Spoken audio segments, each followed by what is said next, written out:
स्वस्ति न इन्द्रो वृद्धश्रवाः स्वस्ति नः पूषा विश्ववेदाः स्वस्ति नस्तार्क्ष्यो अरिष्टनेमिः स्वस्ति नो बृहस्पतिर्दधातु भद्रं कर्णेभिः शृणुयामदेवा भद्रं पश्येमाक्षभिर्यजत्राः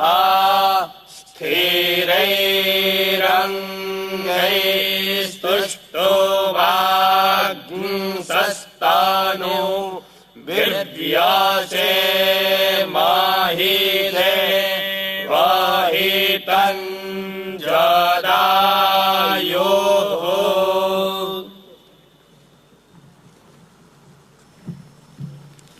अभी मैं मंचासीन महानुभावों से विनती करूंगा कि आप दीप प्रज्वलित कर भारत मां के चित्र के आगे पुष्प अर्पित करें।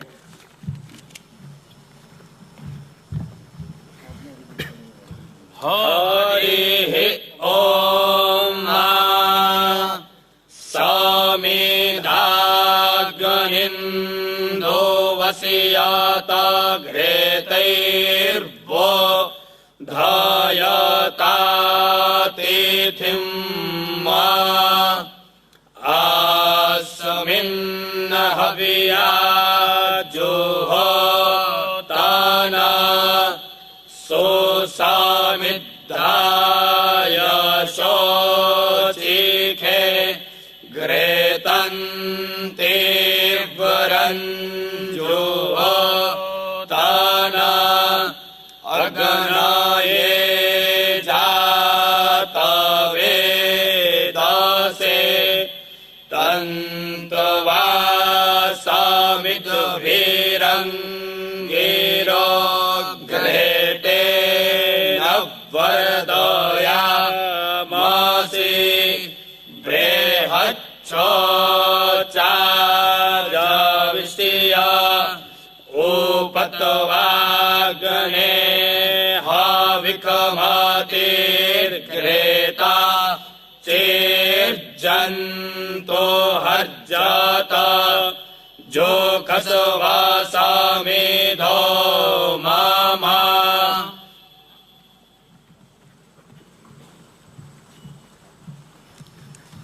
अभी मैं जम्मू कश्मीर प्रांत के प्रांत कार्यवाह डॉक्टर विक्रांत जी से विनती करूंगा कि वे कार्यक्रम में उपस्थित महानुभावों का परिचय करवाएं।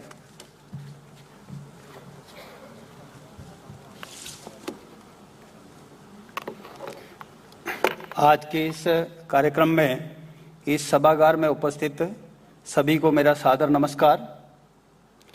आज के इस कार्यक्रम में हम सबका परम सौभाग्य है अपने बीच में उपस्थित परम पूजनीय डॉक्टर मोहन भागवत जी। आप मूलतः चंद्रपुर महाराष्ट्र से हैं। अपनी वेटनरी साइंसेज की बैचलर डिग्री नागपुर से पूरी करने के पश्चात आपने ओखला महाराष्ट्र से MVSC की शिक्षा पूर्ण की और उसके पश्चात वहीं से वर्ष 1974 में आप राष्ट्रीय स्वयंसेवक संघ के प्रचारक के नाते अपना जीवन प्रारंभ किया। राष्ट्रीय स्वयंसेवक संघ के अनेक दायित्वों का, जिसमें अखिल भारतीय स्तर के अनेक दायित्वों का निर्वहन करते हुए आप वर्ष 2000 से 2009 तक राष्ट्रीय स्वयंसेवक संघ के माननीय सर कार्यवाह रहे। मार्च 2009 से आप राष्ट्रीय स्वयंसेवक संघ के पूजनीय सरसंघ चालक के नाते हम सबका मार्गदर्शन करते हैं। आपका केंद्र नागपुर में है। उनके साथ दाईं ओर श्रीमान प्रोफेसर सीताराम व्यास जी, आप हरियाणा से हैं। आपने हिंदू कॉलेज रोहतक से आप राजनीतिक विभाग से, राजनीतिक शास्त्र विभाग से अध्यक्ष के नाते सेवानिवृत्त हुए हैं। आप अपने इस उत्तर क्षेत्र के माननीय क्षेत्र संघ चालक हैं। आपका निवास रोहतक में है। मेरी दाईं ओर श्रीमान डॉक्टर गौतम मैंगी जी, आप दंत चिकित्सक हैं। आप जम्मू डेंटल कॉलेज से प्रिंसिपल पद से सेवानिवृत्त हुए हैं। वर्तमान में आप अपने जम्मू कश्मीर प्रांत के माननीय सह प्रांत संघ चालक के नाते हमारा मार्गदर्शन करते हैं। आज के इस कार्यक्रम में अपने बीच में 2 अखिल भारतीय अधिकारी उपस्थित हैं। श्रीमान डॉक्टर किशन गोपाल जी, आप राष्ट्रीय स्वयंसेवक संघ के माननीय सह कार्यवाह हैं। आपका केंद्र दिल्ली है। अपने बीच में श्रीमान इंद्रेश कुमार जी, आप राष्ट्रीय स्वयंसेवक संघ की अखिल भारतीय कार्यकारिणी के सदस्य हैं। आपका केंद्र भी दिल्ली में है। अपने राष्ट्रीय स्वयंसेवक संघ के अंदर अखिल भारतीय स्तर का भी अधिकारी प्रवास का क्रम रहता है। उसमें पूजनीय सरसंघ चालक जी का भी विभिन्न प्रांतों के अंदर अपना प्रवास रहता है। अपने इस प्रांत में गत वर्ष उनका प्रवास तय था, परंतु हम सबको ध्यान है कि इस कोविड महामारी के कारण, जिससे पूरा विश्व त्रस्त था, और उस समय वह प्रवास स्थगित हुआ। सौभाग्यवश इस वर्ष उनका प्रवास हमको मिला है। गत वर्ष का कुछ कालखंड पूरे विश्व के लिए संकट भरा रहा है, परंतु भारत में जिस प्रकार से राष्ट्रीय स्वयंसेवक संघ और समाज ने मिलकर इस महामारी का सामना किया है, इस चुनौती का सामना किया, और ऐसे समाज और संगठन का एक रूपता हमको श्री राम जन्मभूमि जो मंदिर निर्माण निधि समर्पण संग्रह के अंदर भी देखने को मिला। राष्ट्रीय स्वयंसेवक संघ संपूर्ण समाज को बल संपन्न और अनुशासित और संगठित करना चाहता है। इसी क्रम में आज समाज के अंदर संघ को लेकर अनेक प्रकार के विषय मन में विचार, संघ को समझने से संघ के साथ मिलकर, समाज और संघ मिलकर काम करने की एक विचार समाज के मन में आता है। इस बदले परिवेश में अपने प्रांत में पूजनीय सरसंघ चालक जी का आगमन हुआ है। हम सबके मन में भी उनको सुनने का ऐसा अनेक विषय आते हैं। आज अभी इस कार्यक्रम को आगे बढ़ाते हुए अपने बीच में अभी एक देशभक्ति गीत होगा। उसके पश्चात मैं पूजनीय सरसंघ चालक जी से निवेदन करता हूं कि आज के इस कार्यक्रम में हम सबके बीच अपना उद्बोधन रखें।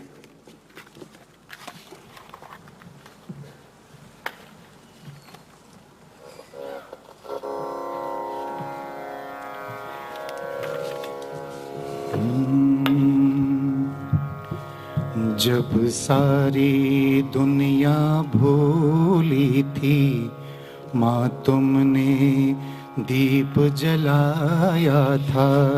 जब सारी दुनिया भूली थी, माँ तुमने दीप जलाया था। बेसुध था मनुज तमिश्रा में, जागृति का गान सुनाया था। जब सारी दुनिया भूली थी, जब महाप्रलय की लहरों में थी नष्ट हुई सुर सृष्टि सभी। अंतिम अवशेष भरी नौका तेरे हिमगिरी पर टिकी तभी। तेरे हिमगिरी पर टिकी तभी। मानवता का नूतन पौधा तुमने ही पुनः उगाया था। मानवता का नूतन पौधा तुमने ही पुनः उगाया था। बेसुध था मनुज तमिश्रा गान सुनाया था, जब सारी दुनिया बोली थी। तेरे आंचल की छाया में मानव ने श्रुति का दूध पिया। तूने निर्मल व्यवहार सिखा, सभ्यों सा शिष्टाचार दिया, सभ्यों सा शिष्टाचार दिया। तुझको माँ जग ने पाया था, तुमने ही जग को जाया था। तुझको माँ जग ने पाया था, तुमने ही जग को जाया है। बेसुध था मनुज तमिसा में, जागृति का गान सुनाया था, जब सारी दुनिया बोली थी। अब भी विक्षिप्त हुए जग को पथ दे दायित्व हमारा है। मानवता के सुख शांति हेतु तेरा ही एक सहारा है, तेरा ही एक सहारा है। फिर से यह व्रत पालो जननी, युग युग से जिसे निभाया है। फिर से व्रत वह पालो जननी, युग युग से जिसे निभाया है। बेसुध था मनुज तमिसा में, जागृति का गान सुनाया था, जब सारी दुनिया बोली थी। माँ तुमने दीप जलाया था, माँ तुमने दीप जलाया था, माँ तुमने दीप जलाया था।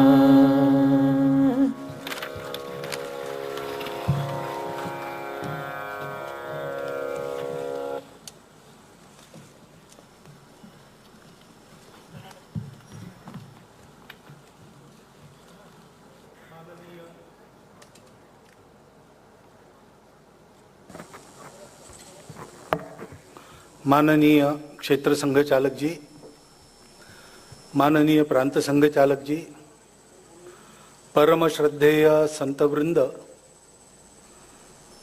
और उपस्थित आत्मीय प्रबुद्ध नागरिक सज्जन माता भगिनी, आपकी अनुमति गृहीत लेकर मैं बैठकर बोल रहा हूं, क्योंकि जिस प्रकार का आज कार्यक्रम है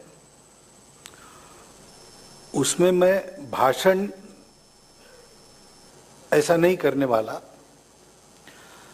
आपके सामने मेरे मन में उठने वाले कुछ तरंग में चिंतन के लिए रखने वाला हूं। एक तरह से ये एक तरफा गपशप है और इसलिए मैं बैठकर बोल रहा हूं। आप सब प्रबुद्ध जन ऐसे हैं तो जिनके मन में प्रकर्ष से बोध का उदय हुआ है, ऐसे आप लोग हैं। और दूसरा, जो जन समाज का प्रबोधन करने वाले हैं, ऐसे भी आप ही लोग हैं। और इसलिए आपके सामने कुछ विचार रखूंगा, अपने चिंतन के प्रक्रिया से आप उसको निकालेंगे, उचित लगा तो लोगों को बताएंगे, उनका प्रबोधन करेंगे। इस आशा से मैं आपके सामने बोल रहा हूं, क्योंकि समाज का प्रबोधन ये बहुत आवश्यक बात है। व्यवस्था बदलती है। अभी 370 हटा, उसके बाद मैं आ रहा हूं, ऐसा कहा गया, छप भी रहा है ऐसे ही। तो 370 हटा यानी व्यवस्था में परिवर्तन हुआ। जो उद्देश्य है, जो वस्तुस्थिति है, जो प्रकृति है, व्यवस्था उसके अनुकूल होनी चाहिए। वो नहीं है ऐसा लगता था तो बहुत लोगों ने संघर्ष किया। यानी यूं कहे तो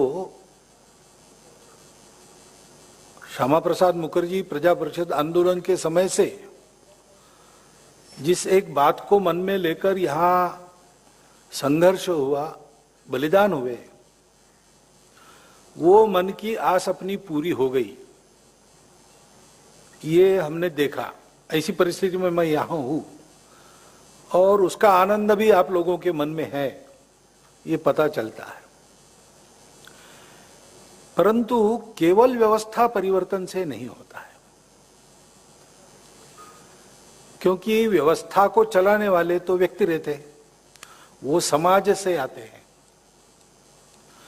और जिस प्रकार का समाज है उस प्रकार के व्यक्ति सर्वत्र आते हैं।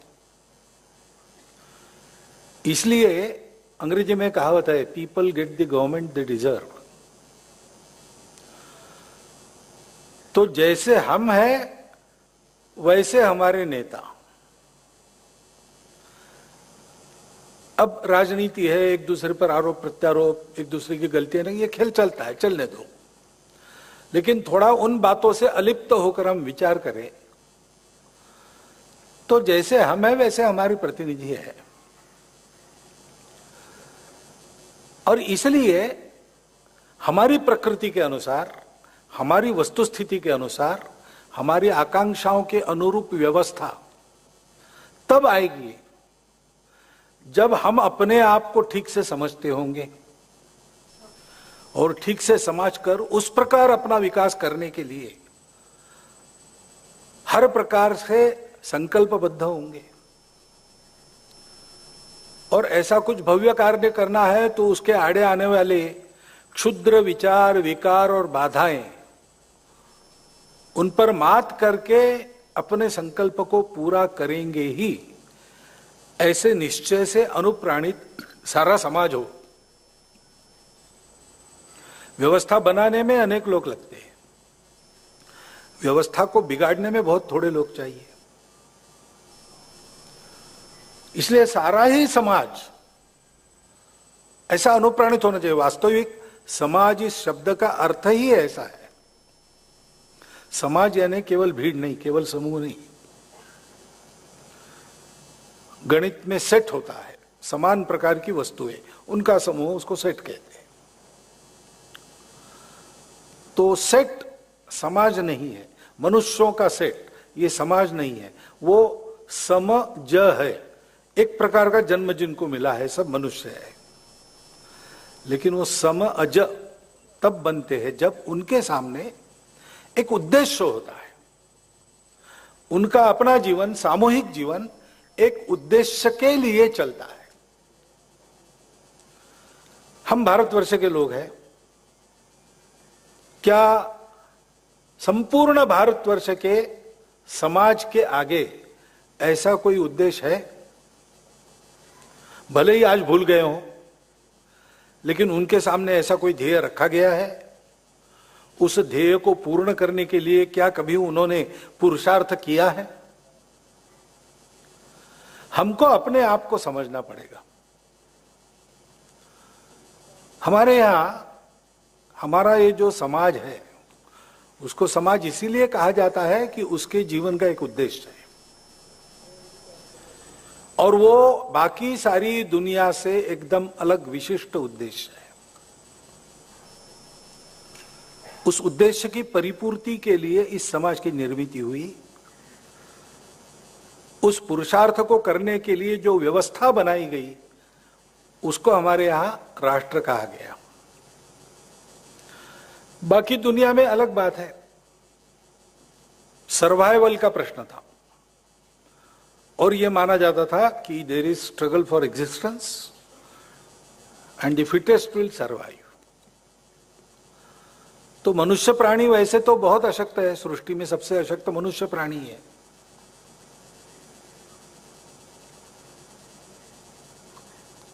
तो मनुष्यों ने सोचा कि समूह में सुरक्षा है, इसलिए पहले कबीले बने, कबीलों के सम्मिलन हो गए, और जब जीवन में स्थिरता आई तब उसके ग्राम बने। और फिर उन सब ने तय किया कि सुरक्षा इसमें है, हमारे सामूहिकता में है, और उसके लिए अंदर शांति चाहिए, तो एक राजा चाहिए।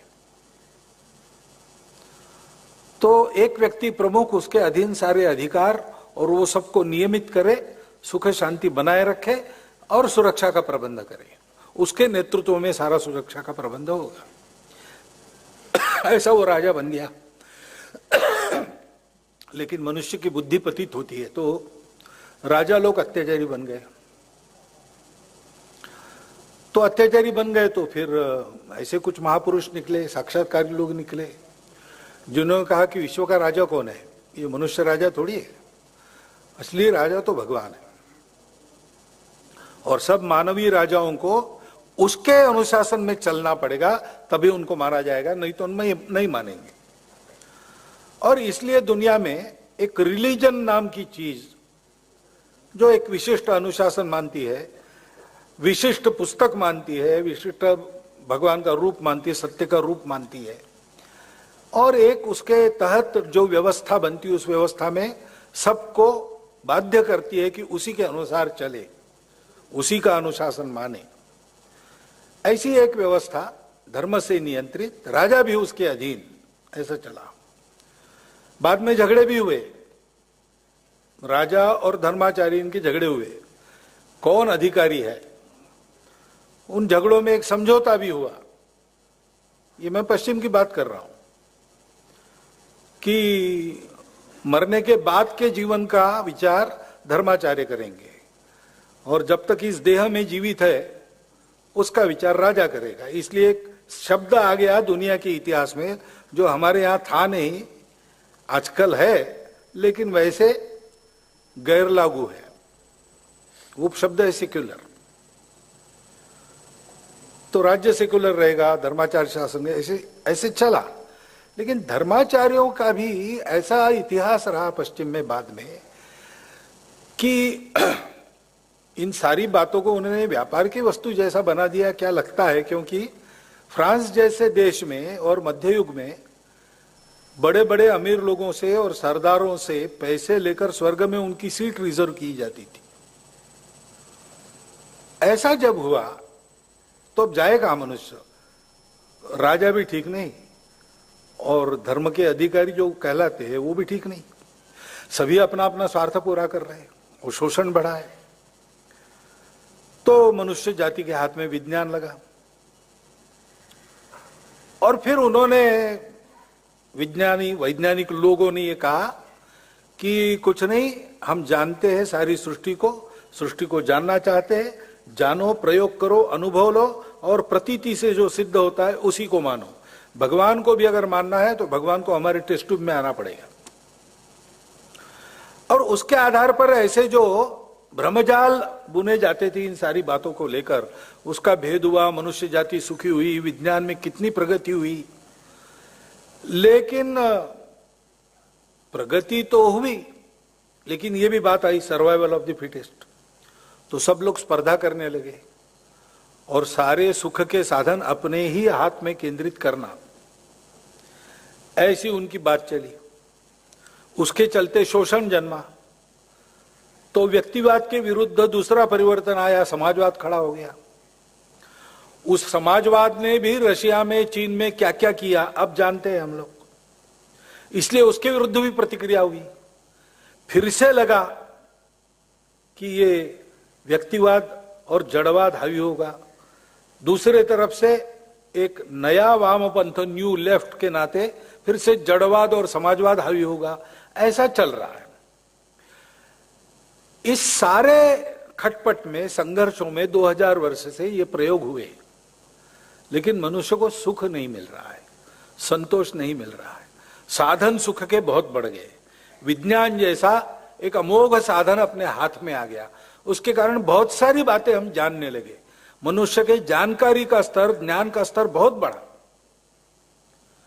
परंतु आत्महत्याओं का प्रमाण बढ़ा, नई नई बीमारियां आ गई कि भेजी गई, इसकी भी चर्चा चल रही है, और देशों देशों के संघर्ष बढ़े, पर्यावरण का नाश होने लगा। और ऐसी सारी अवस्था में आज अगर हम देखते हैं, विशेषकर ये कोरोना के 1 साल के बाद, अभी 1.5 साल हो गया, सारी दुनिया में एक पुनर्विचार चला है, विकास का प्रतिमान क्या हो। अभी तक एक सेटल्ड व्याख्या थी, पश्चिम से आई हुई, सारी दुनिया में लोग उसी व्यवस्था में चलते थे, लेकिन अभी उस पर प्रश्न चिन्ह उत्पन्न हुआ, इसलिए नए शब्द आने लगे हैं, डेवलपमेंट नहीं, सस्टेनेबल डेवलपमेंट और इको फ्रेंडली जीवन।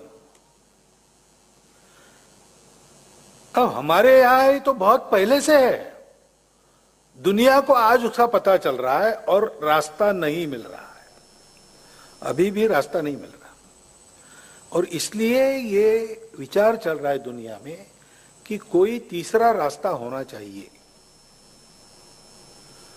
और वो रास्ता भारत के ही पास होना चाहिए। इसलिए भारत की ओर आंखें लगी है,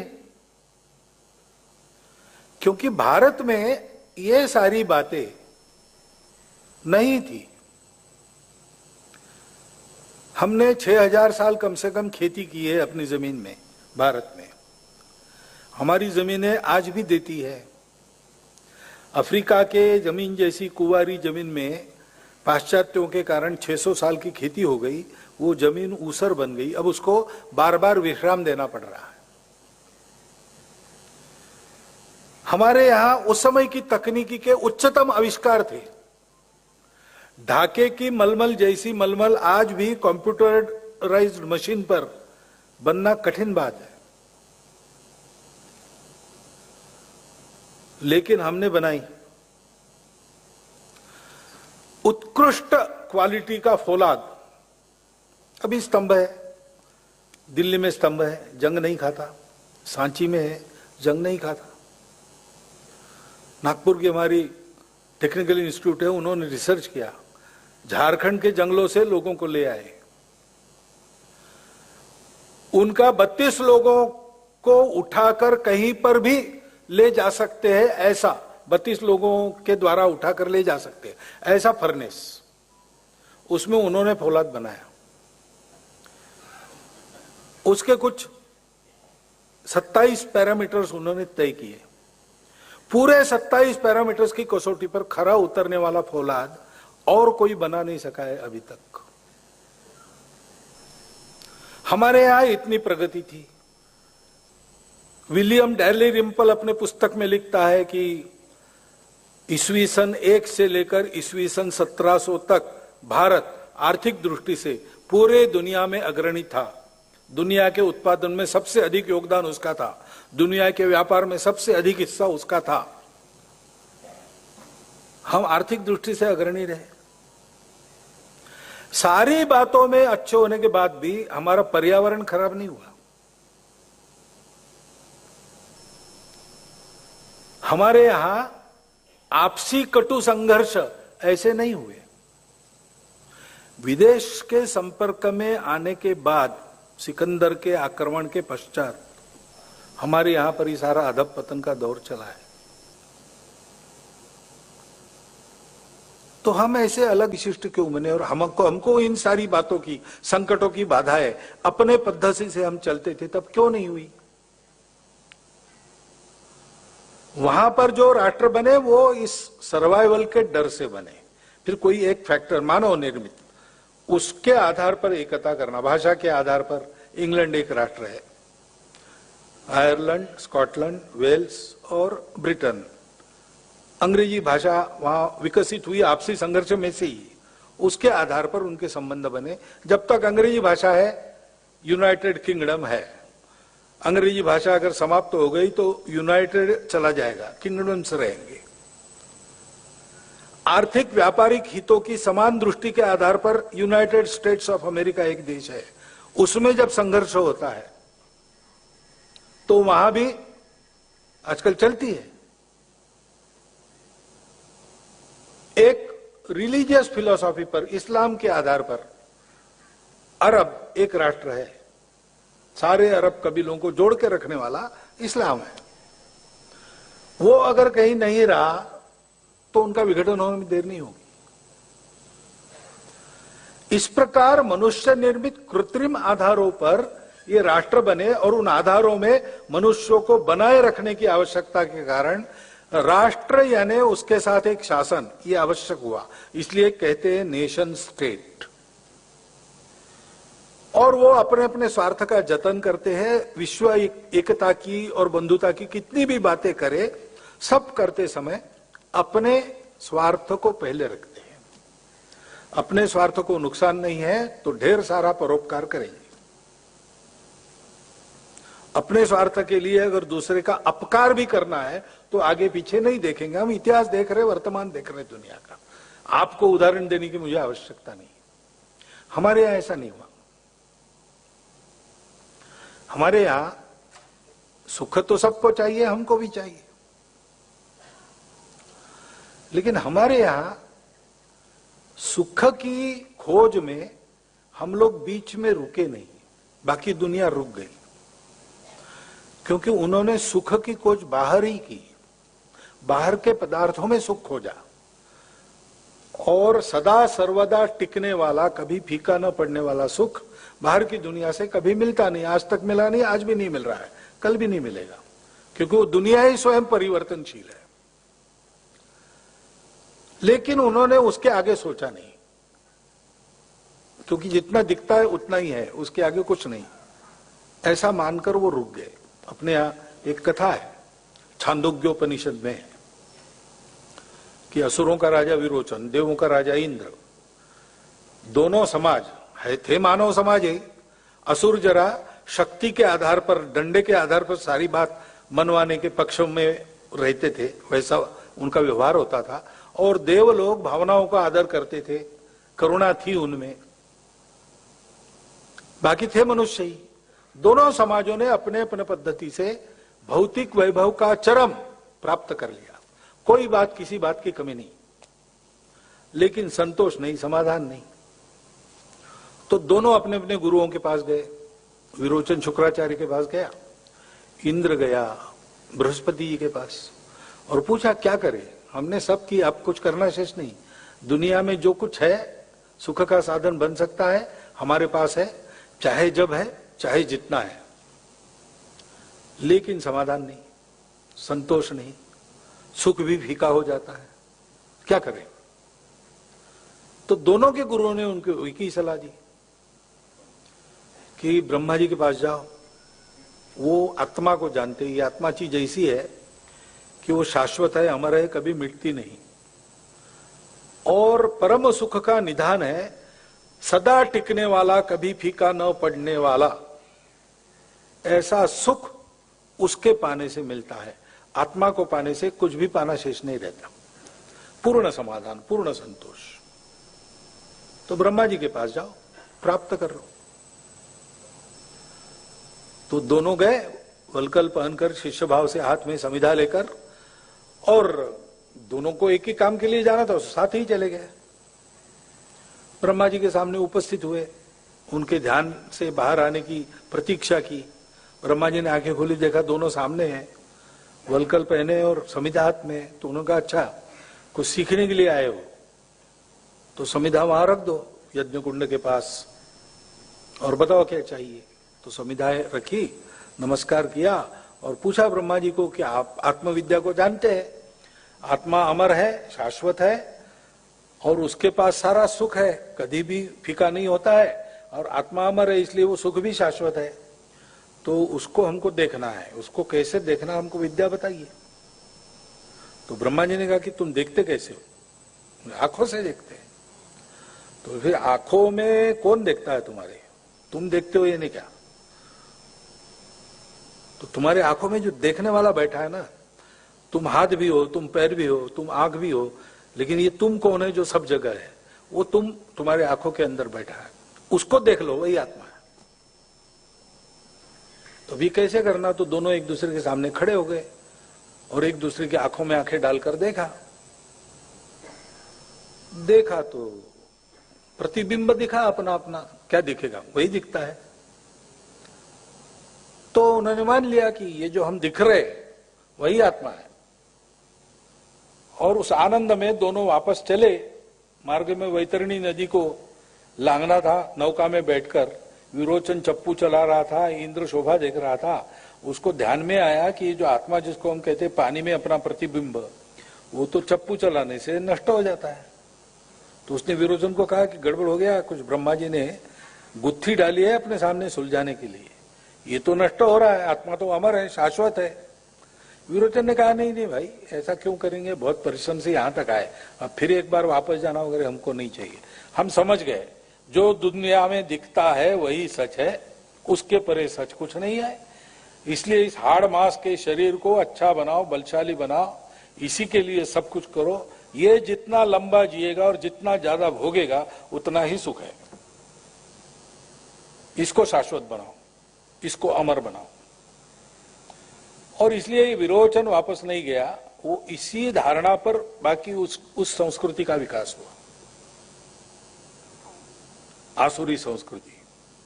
मैं आसुरी शब्द निंदा के अर्थ में नहीं कह रहा हूं, वो आसुरी लोग थे, उन्होंने ऐसा सोचा। इंद्र वापस आया, उन्होंने ब्रह्मा जी को पूछा कि आपने ऐसा बताया था लेकिन वो तो नष्ट हुआ, तो आपके कहने का मतलब क्या है। तो ब्रह्मा जी ने फिर एक के बाद एक उसके सामने ऐसे कूट डाले, उसको सुलझाते सुलझाते सुलझाते एक दिन इंद्र को आत्मविद्या की प्राप्ति हो गई और उनका समाज दैवी संपदा वाला समाज बना। अब इंद्र था कि नहीं, विरोचन था कि नहीं, लेकिन ये बात है कि एक समाज को यह सत्य मिला कि सुख बाहर नहीं, सुख अंदर है। ये हमारे चिंतन की पहली विशेषता है। पदार्थों में सुख नहीं है, सुख अपने अंदर है। और उस सुख के उद्गम को, उत्स को प्राप्त करना ये जीवन का परम लक्ष्य है, क्योंकि जीवन का उद्देश्य ही सुख प्राप्ति है। भगवान ने एक से अनेक होकर संकल्प लेकर ये सृष्टि उत्पन्न की तो सुख के लिए ही की, और सुख उसके प्राप्ति से होता है। इसलिए परम लक्ष्य जीवन का उस सत्य का साक्षात्कार करना, उसको प्राप्त किया हमारे पूर्वजों ने, और उनको ये भी ज्ञान हुआ कि ये आत्मा सब में है, जड़ चेतन चराचर सृष्टि में सर्वत्र विद्यमान है, और एक एक देह में ये जीव का रूप लेता है, जीव के अंदर रहता है। सारी सृष्टि में यही परमात्मा बना है। तो ये जोड़ने वाली बातें प्राप्त होगी। शरीर मन बुद्धि अलग अलग दिखते हैं, व्यावहारिक जगत में वैसा काम भी करते हुए लगते हैं, लेकिन वो जुड़े हैं आत्मा से। एक व्यक्ति का समूह, समाज और सारी सृष्टि ये अलग अलग देखते हैं, अलग अलग लगते हैं, लेकिन जुड़े हैं परमात्मा के कारण। सूत्रे मणिगणा इव। और इसीलिए शरीर मन बुद्धि के सुख का व्यापार अर्थ और काम के द्वारा चलता है। अर्थ और काम को मान्यता है, वो लेजिटिमेट परस्यूट है, उनको पुरुषार्थ कहा है। लेकिन उपभोग में सुख नहीं है, अंदर देखना है। तो बाहर के भोगों से विरत होकर अंदर जाना पड़ेगा। इसलिए उपभोग के लिए जीवन नहीं, संयम का जीवन असली जीवन है, मनुष्य जीवन है। और इसलिए इस जीवन में उस संयम का आचरण ये वैधा आचरण माना जाता है। Everyone for himself and they will take the hindmost, ऐसी वहां विचार विकसित को जोड़ने वाला नहीं था। तो एक का सुख चाहिए तो बाकी को, शरीर का सुख चाहिए, मन बुद्धि को गिरवी रखो। मन का सुख चाहिए, स्वाभिमानी हो, कष्ट सहन करने पड़ेंगे, शरीर का सुख नहीं मिलेगा। बुद्धि का सुख चाहिए तो मन की आकांक्षाओं को, मनोरंजन को भूलना पड़ेगा। एक साथ नहीं हो सकता। लेकिन आत्मा जोड़ने वाला जहां है, वो कहते हैं कि इनको एक संतुलन से चलाओ, एक संयम से चलाओ, तो सबको सुख एक साथ मिलेगा। अर्थ काम को मुक्ति तक ले जाना है, धर्म के अनुशासन में रखो। मनुष्य को समाज के लिए भी जीना है, सृष्टि के लिए भी जीना है, स्वयं के लिए भी जीना है। जीवन ऐसा होना चाहिए कि मेरे जीवन से सबका जीवन बने, मेरे अकेले का जीवन ना बने। और इसलिए ये जो जोड़ने वाला तत्व है हमारे पास आ गया। हमारे ऋषियों को ये भी ज्ञान हो गया कि जो हमारे पास है वो सबके पास है, वो जानते नहीं, और जानेंगे तो सारे संघर्ष समाप्त हो जाएंगे, जीवन में भद्रता आ जाएगी, सदा के लिए सुख संतोष की राह मानवता चलेगी। तो इस सत्य को सबको देना चाहिए। उनको सर्वाइवल का प्रश्न नहीं था। जिस भूमि में वो थे वो तीन और ऊंचे पर्वतों से घिरी थी, हिमालय और दोनों तरफ उसके बाहु हिंदुकुश और आराकान, और सागर पर्यंत फैली थी। तीनों ओर से सागर उसकी सुरक्षा करता था। उस जमाने में कोई आ नहीं सकता था, इसलिए आक्रमण का भय नहीं था, सुरक्षित थे। अंदर भी सुजल सुफल मलय शीतल भूमि में भरपूर था, और इसलिए जीवन के लिए आपस में लड़ना नहीं पड़ा। हम अगर किसी रेगिस्तान में पैदा होते जो कुछ नहीं देता तो हम भी बन जाते, क्योंकि वहां दो ही काम है, सेवा करो जिनके पास है उनकी, या फिर लूटो, और तुम लूटोगे तो दुनिया भी लूटेगी, तो तैयार रहो।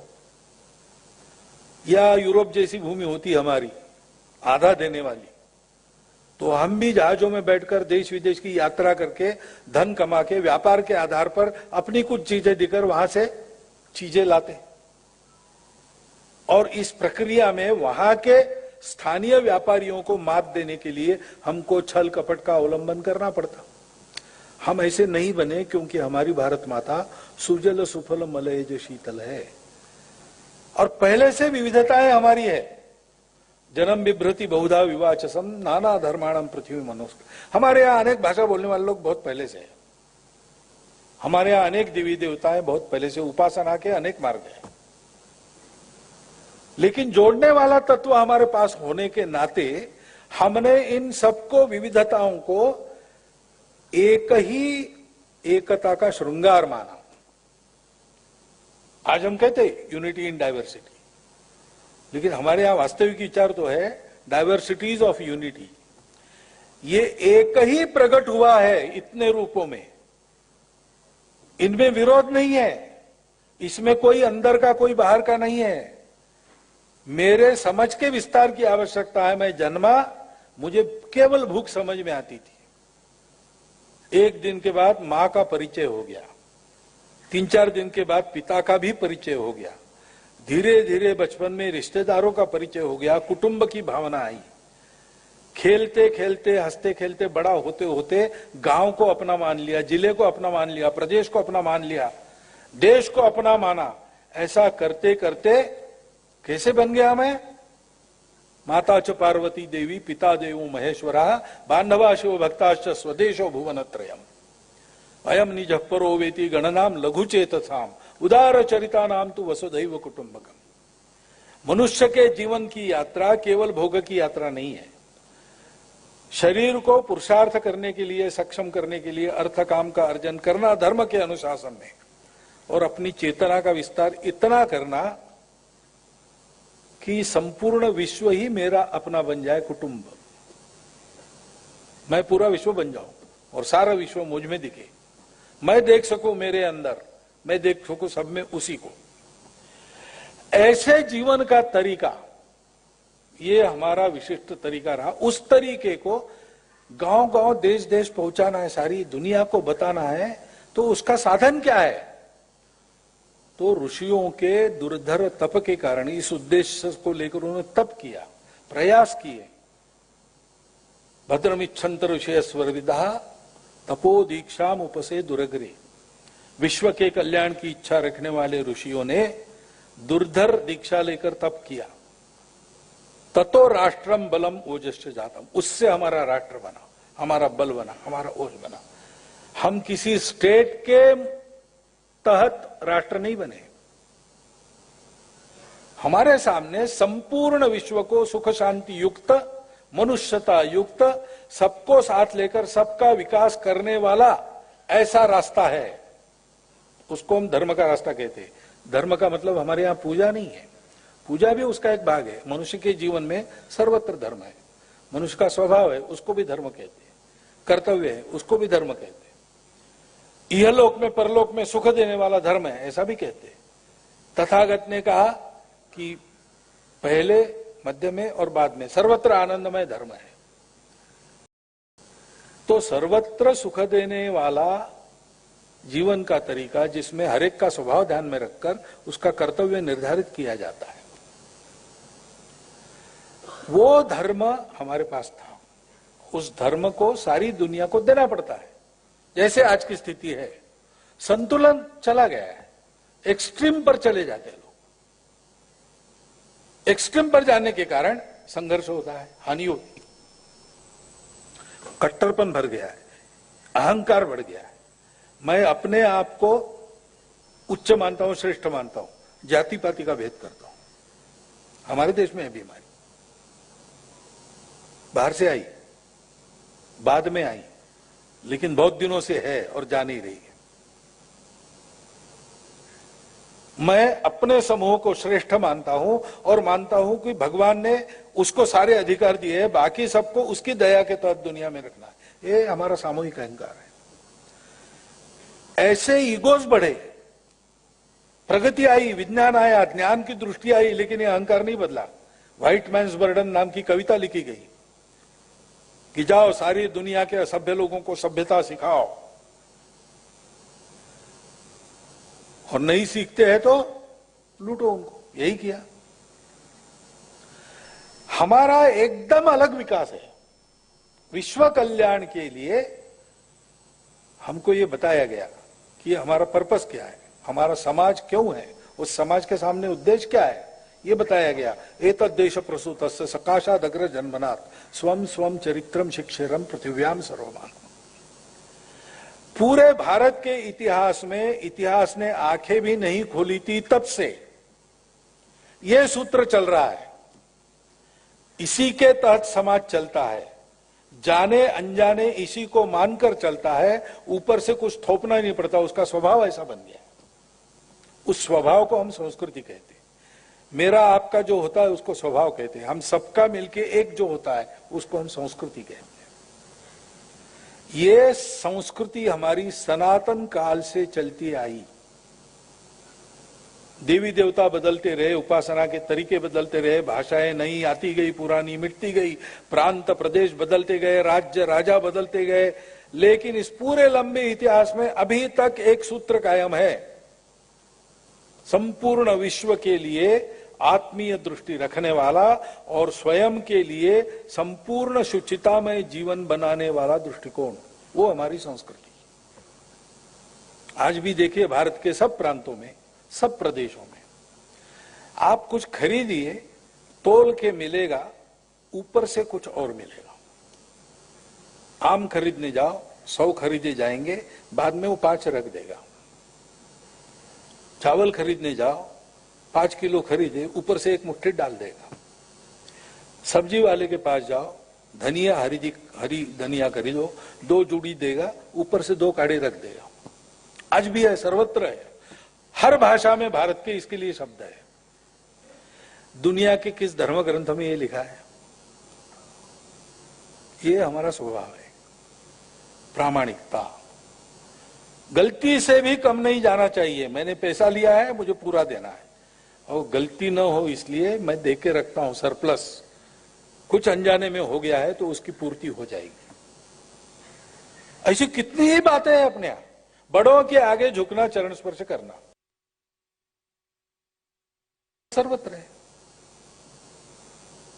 बाहर नहीं है। बाहर अभिवादन के प्रकार है दूसरे, लेकिन आज हमारे यहाँ फर्स्ट सेक्रेटरी वगैरह रहे लोग भी, या अभी है ऐसे लोग भी, उनके घर के बुजुर्ग जब आते हैं, सार्वजनिक स्थान पर भी मिलते हैं तो भी चरण स्पर्श करते हैं। ऐसी कई बातें, वो संस्कृति जो सा प्रथमा संस्कृति विश्ववारा, ऐसा जिसको कहा है, और प्री क्रिश्चियन प्री इस्लामिक काल में इसी का सारे विश्व पर प्रभाव था। कहीं पर हमने साम्राज्य नहीं किया तो भी सारे दुनिया ने खुशी खुशी इसको स्वीकार किया। उस संस्कृति को देना, उस धर्म को देना जो संतुलन देता है, जो विकास के कारण पर्यावरण की हानि नहीं करता, जो व्यक्ति के विकास में समाज के विकास को बाधा नहीं बनने देता, व्यक्ति के विकास को समाज के विकास में बाधा नहीं बनने देता, और दोनों के विकास को सृष्टि के विकास के पूरक बनाता है, जो अर्थ और काम को संतुलित तरीके से चलाकर उनको भी सफल करता है। इस गृहस्थ जीवन से संपूर्ण समाज की धारणा होती है, ऐसा धार्मिक जीवन भी उनका बनता है, और अंत में ये सारा करते हुए अंत के समय में वो मन में एक संतोष लेकर इस जीवन से जाते हैं, एक तरह से मुक्ति की ओर बढ़ते हैं। ऐसा जीवन का तरीका हम ये है, हम भारत है, यानी क्या है, हम ये है। हमारे अनेक प्रांत है, हमारे अनेक राज्य है, हमारी अनेक व्यवस्थाएं भी हो सकती है, समाज के अंतर्गत तो है ही अलग अलग रीति रिवाज, खान पान भी भूगोल के अनुसार अलग अलग है, देवी देवता तो पहले से है और नए नए आते हैं, बाहर से भी आ गए, लेकिन इससे हमारी एकता नहीं बदलती। हम जब विचार करते कोई बाहर का है कोई अंदर का है तो ये गलत हो जाता है। व्यवस्था तो बदली, जैसे यहां 370 नहीं है अब भारत के सब नागरिकों के लिए, लेकिन मन से गया क्या? आज अब भारत में राज्य है, भाषावार प्रांत रचना है, तो राज्यों के झगड़े क्यों होते हैं? बेलगांव किसका, कावेरी नदी का पानी किसका? नदी में पानी नहीं है, कावेरी सूख रही है और नदी के नाम पर खून बहता है। व्यवस्था बदलने से क्या होगा? ये मानसिकता बदलनी चाहिए। व्यवस्था बदलने से भी होगा, परंतु मानसिकता बदले बिना पूर्णता नहीं आएगी। हम सब भारत के लोग हैं, हम सब एक हैं। आज अपने देश में आप जाइए तो मैं कम से कम एक 15-20 शहर ऐसे देख चुका हूं। सारे देश से लोग शहरों में ही आते और देहातों में तो आजकल नहीं जाते। तो जैसे अभी परसों सूरत में था, या कुछ महीने पहले कोयम्बतूर गया था, तिरुपुर गया था। आजकल की भाषा में कहते कॉस्मोपॉलिटन, सब भाषा बोलने वाले, सब प्रांतों के लोग वहां आकर वहां के बाशिंदे बन गए हैं और किसी का कोई नुकसान नहीं हुआ है, किसी का कुछ छीना नहीं गया है, सब लोग बसे हैं। ये केवल व्यवस्था का चमत्कार नहीं है। उन लोगों ने इस अपनेपन से रहने का निश्चय किया। अपनेपन से जब रहते हैं तो सबको समान होता है, सबका विकास होता है। हमारे यहां इसी को इमोशनल इंटीग्रेशन अपने संविधान में कहा गया है। तो व्यवस्थाएं तो हम उसका अनुभव लेंगे, फिर कुछ सुधार करना है तो उसके लिए चलेगी, चर्चा चलेगी, चुनाव में लोग जीतेंगे हारेंगे, मेजॉरिटी होगी, कुछ होगा कुछ नहीं होगा, कुछ बदल जाएगा, ये खेल चलता रहेगा। लेकिन मूल बात है कि इसके पीछे हम लोगों ने इस आत्मीयता को देश में खड़ा किया है, कि इस अपनापन को खड़ा किया है क्या? अपने मत को स्थापित करने के संघर्ष में प्रजातंत्र है अपना, वो संघर्ष भी लेजिटिमेट रहता है, वैध साधनों से करना, हिंसा नहीं करना। लेकिन उस संघर्ष के चलते मन में जो कटुता आती है वो बाद में भूलते ही नहीं हम लोग। ये हमारा देश है, ये हम सबको चलाना है और इस देश को चलाना दुनिया के लिए आवश्यक है। हमको एक दुनिया को संदेश देना है, केवल संदेश नहीं, अपने उदाहरण से। एतद् देश प्रसूतस्य सकाशाद अग्र जन्मनात् स्वम स्वम चरित्रम शिक्षेरन पृथिव्याम सर्वमानव। हम बड़े भाई दुनिया के सबसे प्राचीन होने के नाते सारी दुनिया से लोग यहां आएंगे, आए और अपने अपने चरित्र की शिक्षा लेकर जाए, हमको देख के, हमारे उदाहरण से। ऐसा एक आत्मीय भावना से भरा हुआ इतना बड़ा देश है, विविधता से भरा हुआ, अलग अलग प्रकार है। तो ठीक है, अलग अलग राज्य है, और लोगों ने सबने मिलकर एक फेडरल रचना कही। ठीक है, व्यवस्था है, व्यवस्था है तो क्या हो, देश तो एक है। हमारे यहां ये अलग अलग बहुत रहा है, लेकिन सब लोग, इतनी सारी भाषाएं हैं, हर भाषा में रामायण है, हर भाषा में महाभारत है। अलग अलग भाषाओं में कथाएं भी थोड़ी सी अलग अलग हो जाती है, भाव तो एक ही है। सारे भाषाओं में संतों ने पुराने समय से भारत की स्तुति गाई है। वेदों से लेकर तो आजकल की कविताओं तक भारत माता की स्तुति सर्वत्र है। कर्नाटक राज्य का राज्य गीत है, जय जय भारत तनुजाते जय जय कर्नाटक माते, कर्नाटक का गीत है। लेकिन पहली पंक्ति क्या है, भारत की लड़की का जयकार, तनुजा है ने लड़की, भारत की कन्या का जय जयकार हो, कर्नाटक माता का जय जयकार हो। भारत के अंदर कर्नाटक है। इस बात को नहीं भूलना चाहिए कि मेरा अपना स्वार्थ कुछ भी नहीं है, मेरे समूह का स्वार्थ कुछ भी नहीं है, मेरी अपनी विशिष्टता है, लेकिन उस विशिष्टता का स्वार्थ देश के स्वार्थ के आगे कुछ भी नहीं है। उस स्वार्थ के परिधि के अंदर जितना अपना हो सकता है जरूर करना चाहिए, और हो सकता है, पूरा हो सकता है। लेकिन वो सब हम जो करते हैं किस लिए करते हैं? पांडव जब निकले महाभारत के युद्ध के लिए, कुंती का आशीर्वाद लेने के लिए गए, तो कुंती ने क्या कहा कि हर क्षत्राणी अपने बच्चों को जिसके लिए तैयार करती है, वो प्रसंग आ गया है, मुझे अभिमान है, 5 पुत्र मैंने कैसे तैयार किए इसकी परीक्षा होगी। अब याद रखना, मेरे परवरिश को लाज नहीं आने देना, ये कुंती ने कहा है। तो हम ये सारा जमा करते हैं, ये कहां लेके जाना है? ये अपने देश के काम आए, अपने लोगों के काम आए। और अपना देश भी ये सोचता है कि हम बड़े बनेंगे तो क्या करेंगे, हम दुनिया के काम आए। बाकी लोग महाशक्ति बनते हैं, हम बड़े बन के सारी दुनिया पर अपना प्रभाव, हम महाशक्ति नहीं बनते। हम बड़े बन के कहते कि सारी दुनिया को मैंने जो अच्छा पाया है वो अच्छा मिले, इसलिए उनका प्रबोधन करेंगे। इसलिए हम विश्व गुरु कहलाते, हम महाशक्ति नहीं कहलाते। वो हम बनेंगे भी, सब बातों में बड़े बनेंगे तो भी हमारा देश सोचता है विश्व के लिए बनते।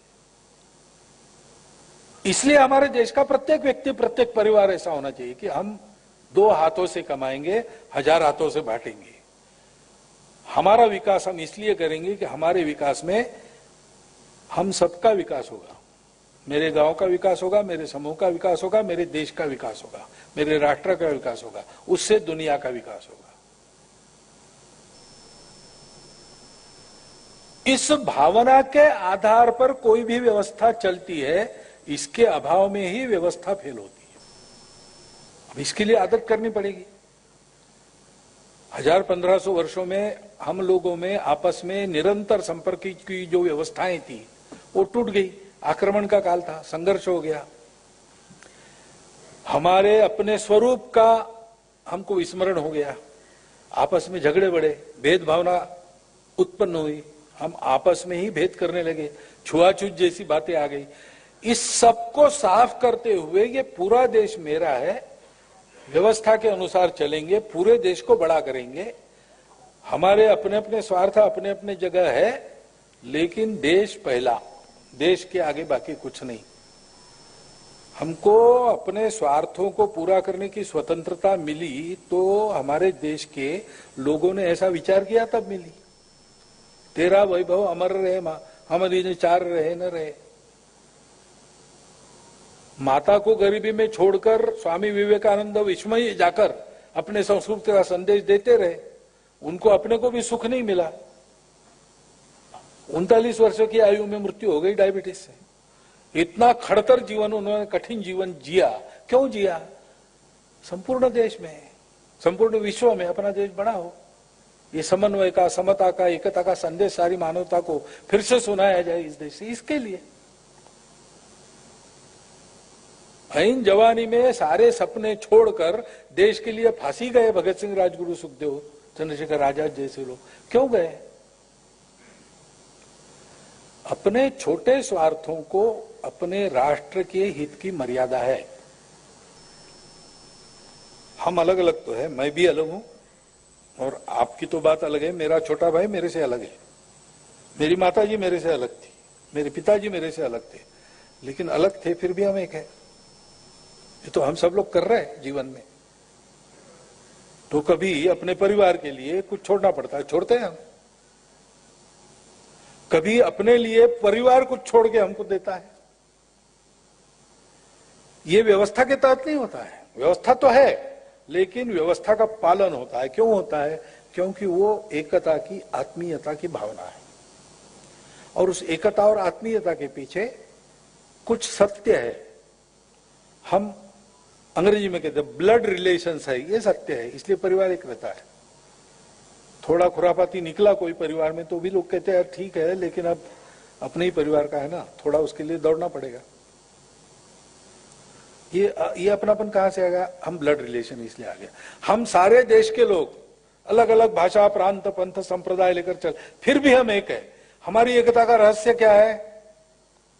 हमारा देश एक संस्कृति से बंधा है। हमारे देश के सब लोगों का स्वभाव इस मातृभूमि के आशीर्वाद का फल है। उसने हमको केवल अन्न जल से पोषित नहीं किया, उसने हमारा स्वभाव भी दिया है। और ऐसा हम बने रहे, इसलिए हमारे लंबे इतिहास में लाख लाख पीढ़ियां लगी, तब हमने यह संस्कृति उपजाई। कोटि कोटि सर चढ़े, तब इसकी रक्षा हो पाई। ऐसा हमारा इतिहास है। वो हमारे पूर्वज, हमारे गौरव के निधान है। इन सूत्रों का पुनर्जागरण, उसके आधार पर अपनी विविधताओं का, विशिष्टताओं का पूर्ण स्वीकार और सम्मान करते हुए, एक दूसरे के जीवन को समृद्ध बनाने का पुरुषार्थ करते हुए, हम सबका एक राष्ट्र के नाते दुनिया में संदेश देने लायक बनना, ये अपनी तो आवश्यकता है ही, दुनिया की भी आवश्यकता है। और इसका प्रारंभ करना पड़ेगा अपने से। कुछ स्वाभाविक बातें तो होती है। मैं यहां जम्मू में हूं, कहीं भीड़ में एक आधा मराठी वाक्य मेरे कान पे आ गया तो मैं देखता हूं कौन है, महाराष्ट्र का है, क्योंकि मैं महाराष्ट्र का हूं, मराठी, स्वाभाविक बात है। लेकिन इसकी एक मर्यादा है। मैं महाराष्ट्र का हूं, मराठी हूं, लेकिन उसके परे मैं भारत का हूं। तो यहाँ की भी भाषा, यहाँ एक छात्रावास चलता है लड़कियों का, उन लड़कियों ने भारत के हर भाषा का गीत याद किया है और सुनाती है। प्रयास करके कोई बाहर से देखने आ गया तो उसको उसकी भाषा का गीत मानती। भारत की हर भाषा का गीत हमको कंठस्थ होना चाहिए, ये भाव होना चाहिए। हमारी अनेक छोटी बातें हैं, हमारी विशिष्टता है, भाषा है, प्रांत है, पंथ संप्रदाय है, हमारे छोटे छोटे हित भी है। जीवन चलता है उसके आधार पर, उसको नकारना कोई नहीं चाहेगा, किसी ने नकारना नहीं चाहिए, ये बातें हैं। उसके चलते प्रयास भी चलेंगे। व्यवधान आ गए तो कुछ चलेगी खटपट दूर करने के लिए, ये सारा होगा। लेकिन ये सब होने के बाद भी इन सब के परे, इन सब के ऊपर सर्वोपरि हमारा राष्ट्र, हमारी संस्कृति, हमारे पूर्वज, हमारा देश। इस भावना से जीवन व्यवहार हमको करना पड़ेगा। मेरा अपना जीवन, मेरा कौटुंबिक जीवन, मेरे कुटुंब के संस्कार, मेरा समाज में व्यवहार आचरण, अपनी आजीविका के स्थान पर मेरा करना, और देश के लिए सब मिलके सोचते हैं, तब एक विशिष्ट सोच रखना, एक मर्यादा रखना सब बातों की, ऐसा व्यवहार हमारा होना पड़ेगा। तो हमारा देश सुरक्षित, प्रतिष्ठित, समर्थ बनेगा। उसके सुरक्षित, समर्थ, प्रतिष्ठित बनने से हमारा जीवन भी अपने आप सुरक्षित, प्रतिष्ठित, समर्थ बनेगा। और उसके कारण दुनिया सुरक्षित और प्रतिष्ठित बनेगी, दुनिया में मानवता प्रतिष्ठित हो जाएगी। ये हमको करना है। व्यवस्थाएं रहेगी, आज ये है कल वो है। जिसकी असुविधा होती है उसकी बदलने की एक प्रक्रिया अपने देश के तंत्र में, उसके तहत बदलती है। मत अपने अपने रहते हैं, लेकिन एक बार निर्णय हो गया सबका मिलके, उसके तहत चलना चाहिए। इसी में बुद्धि, इतना बड़ा संघ चलता कैसे है, इसका कोई सैंक्शन नहीं है। लेकिन हमारे यहाँ एक पक्की बात है, हम सबके अपने अपने मत है, चर्चा होती है तब हम बोलते हैं, स्पष्ट बोलते हैं, आवाज चढ़ाकर भी बोलते हैं, सारी बातें होती है। लेकिन एक बात पक्की, ये सब करते समय हम अपनों में अपने विषयों की चर्चा कर रहे हैं। और मत सबका अलग अलग हो सकता है, लेकिन मन हम सबका एक है। और एक बार निर्णय हो गया तो उसके बाद हम उसके साथ हैं, मन से साथ है। मेरा मत था, चर्चा तक था, उसके बाद सबके निर्णय में मेरा निर्णय विलीन है। ये एकात्मता है, ये सामूहिकता है। हमारे सब क्रियाकलापों में, केवल यहां की बात मैं नहीं कर रहा हूं, पूरे देश में ही व्यवस्थाओं के बहुत ज्यादा, यानी क्या कहते हैं उसको, बहुत ज्यादा अतिवादी हम व्यवस्था के मामले में बन गए, तो छोटी छोटी बातों में, जनहित के कार्यों में भी अड़ंगे पड़ते हैं। संसद चलती नहीं क्योंकि हमारा मत अलग है। ठीक है, वो तो डेमोक्रेसी जो तरीका है वैसे चलेगा, लेकिन भाई काम भी आगे जाना चाहिए ना, जनहित के निर्णय फटाफट होने चाहिए। तो ये सब बातें हैं और इसमें कोई दोष नहीं है, लेकिन इनकी मर्यादा है। उस मर्यादा को समझकर जीवन चले समाज का, तो अपना देश बड़ा होगा, अपने सारे प्रश्न हल होंगे, कोई खतरा हमको छू नहीं सकेगा, और हम सब मिलकर अपने देश को ऐसा स्थापित करेंगे कि उसका जीवन देखकर और उसके विचारों के आधार पर अपना विचार बनाते हुए संपूर्ण दुनिया के देश अपने आप को सुखी सुंदर देश बनाएंगे, और सारी जीवन में एक सुंदर समन्वय साधते हुए मानवता सृष्टि के साथ प्रगति की आगे कूच करेगी। इसके लिए भारत है, इसके लिए हम भारतीय है, और इसलिए इस राष्ट्र की इस त्रिविध एकात्मता के उद्गमों को समझना, तीनों बातों को, उसके साथ तन्मय होना, अपनी अपनी विशिष्ट वगैरह सब रखते हुए अपने हित का उद्यम करते हुए सबके हित को साधना, ऐसे तरीके पर अपने को चलना है, ऐसा विचार मेरे मन में आता है। आपके चिंतन के लिए मैंने आपके सामने रख दिया, आप इसका विचार कीजिए, और इसमें से जो उचित है ऐसा आपको लगता है वो सबको बताइए। इतनी एक प्रार्थना करता हूं और मेरा यह निवेदन समाप्त करता हूं। धन्यवाद।